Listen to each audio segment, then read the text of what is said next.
সবুজায়নের বার্তা দিয়ে অনুষ্ঠিত হয়ে গেল ডানকুনি ৩ নম্বর ওয়ার্ডের রক্তদান শিবির। একই সাথে এলাকার কৃতি ছাত্রছাত্রীদের পুরস্কার বিতরণী অনুষ্ঠান।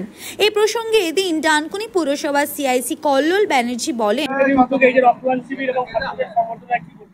দেখুন, আমরা তৃণমূল কংগ্রেস দল করি, মমতা বন্দ্যোপাধ্যায় দল করি। একটাই শুধু কথা বলি যে পথসভা যখন হয়, ভোট যখন আসে, তখন বিভিন্ন রাজনৈতিক দলের পতাকা দেখতে পাই, অনেক বড় বড় ভাষণ দেখতে পাই। কিন্তু এই ব্লাড ডোনেশন ক্যাম্প হোক, বাচ্চাদের পাশে থাকা হোক, একটা আনন্দ উৎসবে সামিল হওয়া হোক, সেটা আমাদের এইসব কাউন্সিলররাই করে। নতুন কাউন্সিলর মৌমিতা কিন্তু আমাদের তৃণমূল কংগ্রেসের দলের আমাদের কাউন্সিলর, তাই সে দেখিয়ে দিচ্ছে তৃণমূল কংগ্রেস কি চায়। এই ওয়ার্ডের মানুষ বুঝতে পারবে, বিপদের দিনে অসহায় মানুষের পাশে দাঁড়ানোর জন্য তৃণমূল কাউন্সিলররাই আছে, আর কোনো দলও নেই, কোনো প্রতীকও নেই, কোনো মানুষও নেই। এই প্রসঙ্গে ৩ নম্বর ওয়ার্ডের কাউন্সিলর মৌমিতা পাল বলেন, আজকে আমাদের এখানে মূল উদ্দেশ্য হচ্ছে রক্তদান শিবির। তারপর হচ্ছে যে আমাদের কৃতি ছাত্রছাত্রীরা আছে, উচ্চ মাধ্যমিক মাধ্যমিক পরীক্ষার্থী যারা উত্তীর্ণ হয়েছে তাদেরকে উৎসাহ দেওয়ার জন্য তাদের জন্য একটা ট্রফির ব্যবস্থা আছে। এবং আমাদের ওয়ার্ডে যেসব সম্মানীয় ব্যক্তি আছে, পুরাতন যেসব কর্মীরা আছে, তাদের সবাইকে এখানে আমন্ত্রণ জানানো হয়েছে, তাদেরকেও সম্মান জানানো।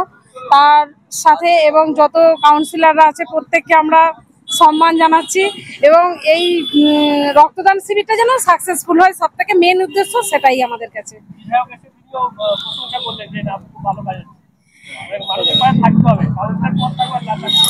হ্যাঁ, অবশ্যই আমারও এটা মূল উদ্দেশ্য যে এই পদটা থাকবে কিনা সেটা আমি জানি না, কিন্তু আমার কাছে আমি যে কটা দিন দায়িত্ব পেয়েছি, কাঁধে যেটুকু আমি তুলে নিয়েছি সেটুকু আমি পালন করার চেষ্টা করছি।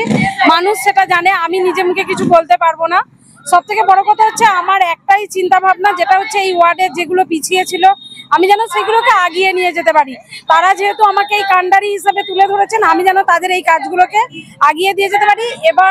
এবং এই আমাদের যে প্রধান যে মমতা বন্দ্যোপাধ্যায়, তিনি আমাদেরকে যে উৎসাহ দেন এবং তিনি আমাদেরকে এইগুলো শিখিয়েছেন যে মানুষের জন্য আগে করতে হবে, জনমানবের কাছে অন্য কেউ নয়, মানুষ সব থেকে বড় ধর্ম।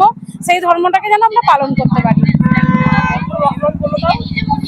আমাদের 50 জন ছিল, ওরা তো 45 জন হয়েছে আপাতত।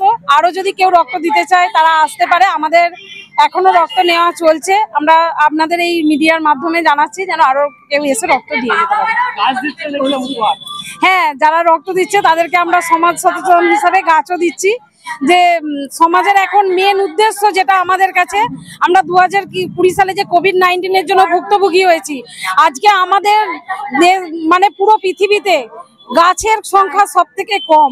আমরা চাই এই সচেতনতা এই মিডিয়ার মাধ্যমে বার্তা যাক সমাজের মধ্যে, যে গাছ হচ্ছে সব থেকে বড় জিনিস, যেটা থেকে আমরা অক্সিজেন পাই, যেটার জন্য আমরা পৃথিবীতে বেঁচে আছি। না হলে দুদিন বাদে পৃথিবী ধ্বংসের মুখে পড়ে চলে। হ্যাঁ, ভালোই লাগছে, অনেকে রয়েছে, আর কে রয়েছে, আমিও রয়েছে, খুব ভালোই লাগছে। সম্বর্ধনা দেওয়া হচ্ছে, আমরা খুবই উৎসাহিত হচ্ছি। তো আরো ভালো করার চেষ্টা করবো আমরা। এই যে একদম একদম একদম পড়াশোনার দিকে তো প্রথম থেকেই আরো ঝুঁকি ছিল, আরো বেশি বেড়ে গেল। খুব ভালো লাগছে এসব করে। Thank you. Bureau report, DNN Bangla.